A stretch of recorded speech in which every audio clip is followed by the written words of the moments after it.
તો અત્યારે મિત્રો આપણા દેશના ગૃહમંત્રી અમિત શાહ વડનગર સિવિલ આગળથી પસાર થઈ રહ્યા છે।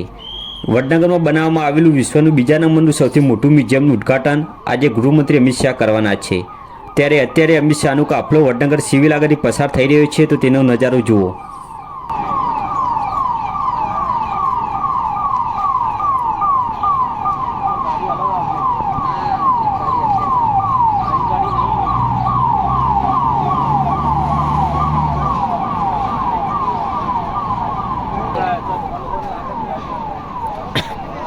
अरे दोसा અરે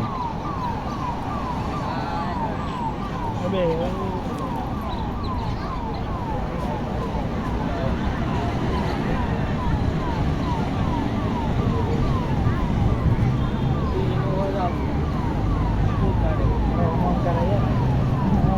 કોઈ લેડીઝ નથી।